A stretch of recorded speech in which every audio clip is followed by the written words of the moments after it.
Yo, what's going down, Greenskin Entertainment fans? Your homie Jay Green back right now with my thoughts and my feelings on 28 years later, The Bone Temple. Now, this movie was written by Alex Garland and it was directed by Nia DaCosta. Nia DaCosta, most well known right now for her work on Candyman and The Marvels. Candyman I thought was super dope. The Marvels, maybe not so much. But I think in this, she did a damn good job. Now, for those of y'all out there who have no idea what 28 years later The Bone Temple is all about, we are following Spike, the little man in 28 years later who got separated from his crew, got mixed up in a whole bunch of shenanigans on the mainland, met up with Ralph Fiennes' character, a doctor who some might say is psychotic in his own right, building this bone temple, as you will. Then, as he's making his way home, gets ambushed by the Tracksuit Mafia. And this movie drops us right into what happens next. Now, if you've been following the 28 Days Later franchise, you know that each installment in this franchise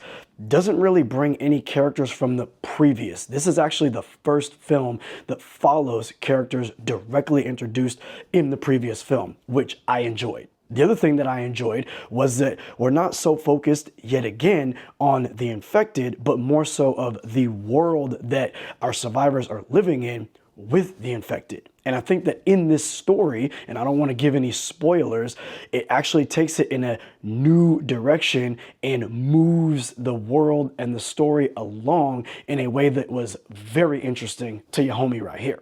In most of the zombie type franchises, we're inundated with a lot of zombie attacks and kills and things of this nature.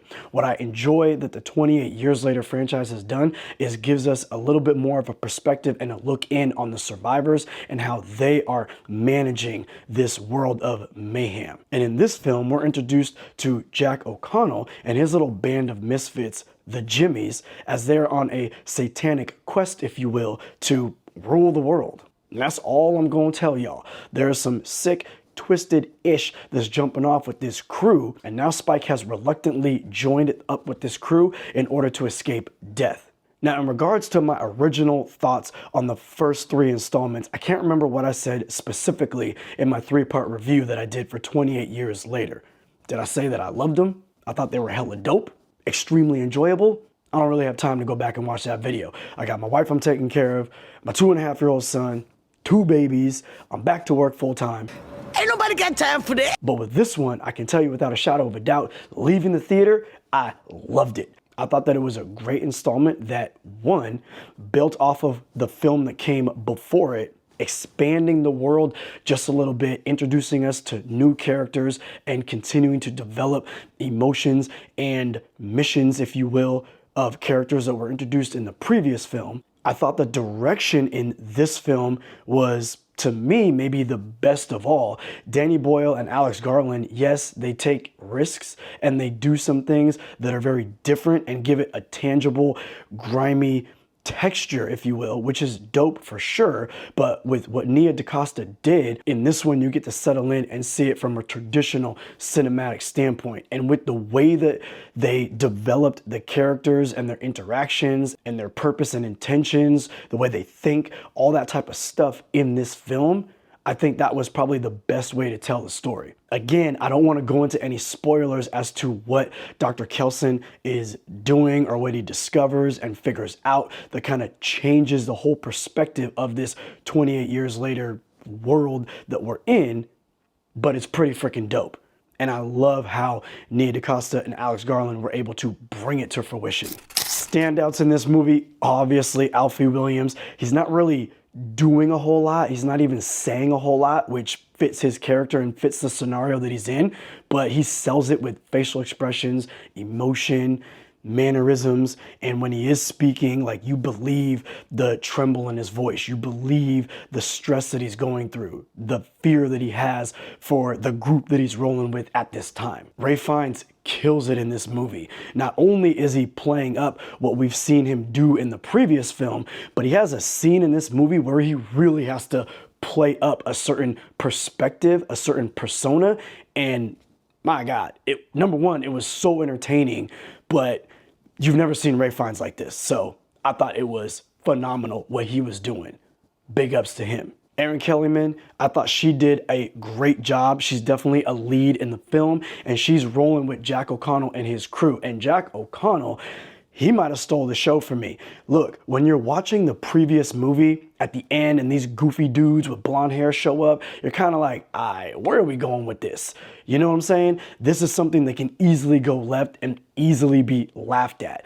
And it's kind of goofy the way that they look, yes, and the way that they act. They have a swag of their own, but in the way that they're portraying themselves, in the things that they're doing, the way that they think, and the things that they're saying, they are sinister AF. There is not one moment in time where I was not worried about what they were going to do to anybody that they came in contact with, and how anyone that came in contact with is going to be able to escape their mayhem, their sadistic nature. Crazy shit. But Jack O'Connell, much like his recent portrayal of the lead vampire in Sinners, he's very captivating. This guy owns these roles. He's such a great actor, and I loved seeing him every second that he was on screen. He was phenomenal throughout this entire film. Big ups to Jack O'Connell. This guy is terrific. So again, that's all I can really say. To wrap it up, you're gonna get great visuals, great cinematic feeling from Nia DaCosta and Alex Garland's writing along with these characters. You get some emotional beats and emotional moments caring for people that you didn't think you would ever care about. You have to see the movie. I cannot explain that right now.